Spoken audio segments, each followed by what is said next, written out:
তিনি ভীমরতিগ্রস্ত হয়েছেন, তার মধ্যে ভীমরতি হচ্ছে। তো এই যে কথাগুলি আমরা বলে থাকি বিভিন্ন সময়, তো আজকের ক্লাসে এই কথাগুলি তোমরা ইংরেজিতে কিভাবে বলবে সেটাই শিখিয়ে দিব।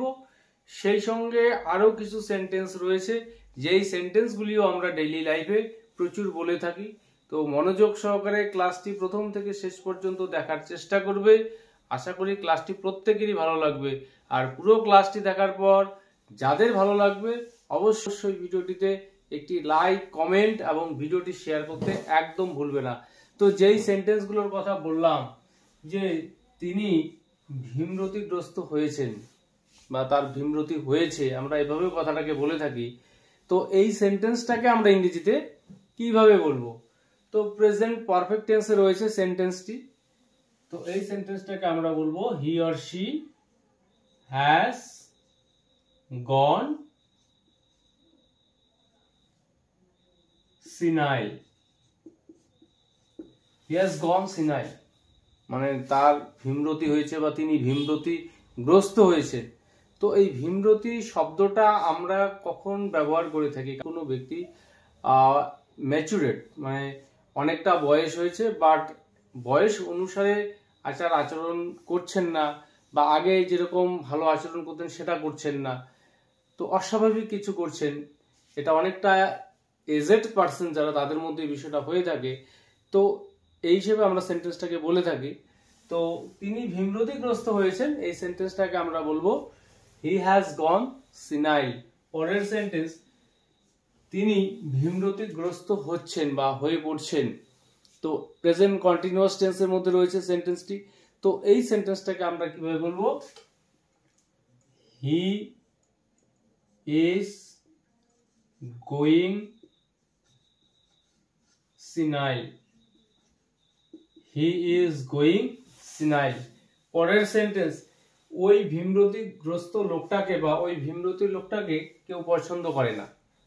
তো খুবই কমন সেন্টেন্স। তো এই সেন্টেন্সটাকে আমরা কিভাবে বলবো? প্রেজেন্ট ইনডিফিনিট টেন্সের মধ্যে রয়েছে নেগেটিভ সেন্টেন্স। তো নো ওয়ান লাইকস দ্যাট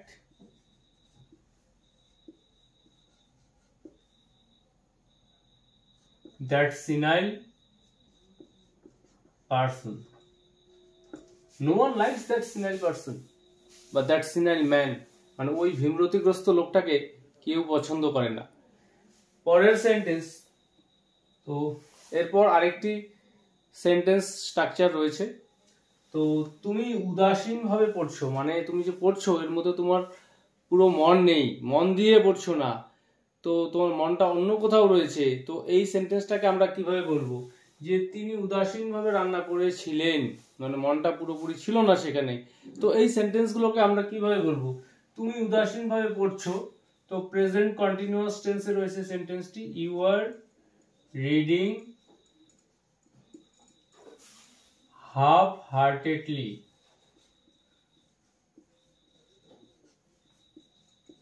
তো এখানে এই অ্যাডভার্বটা আমরা ব্যবহার করব হাফ হার্টেডলি, অর্থাৎ পুরোপুরি মন না দিয়ে।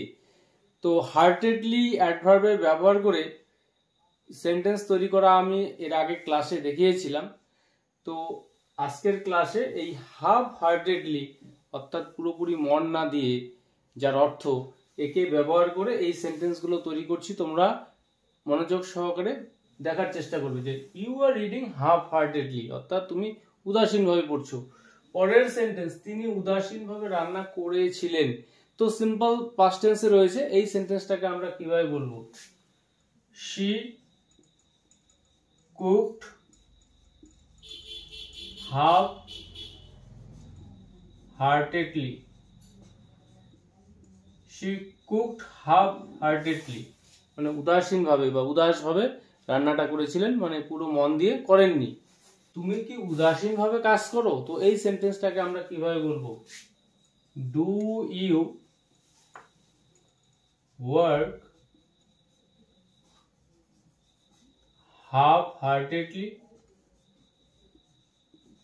Do you work half heartedly, তুমি কি উদাসভাবে বা উদাসীনভাবে কাজ করো? সে উদাসীনভাবে খাচ্ছিল, মানে খাচ্ছিল, সেখানে তার মনটা পুরো ছিল না। তো পাস্ট কন্টিনিউয়াস টেন্সে রয়েছে সেন্টেন্সটি, he or she was eating half heartedly. He or she was eating half heartedly, উদাসীনভাবে খাচ্ছিল। আমাদের উচিত নয় উদাসীনভাবে কিছু করা, মানে পুরো মন দিয়ে করা উচিত। তো এই সেন্টেন্সটাকে আমরা কিভাবে বলবো? We should not do any work half heartedly.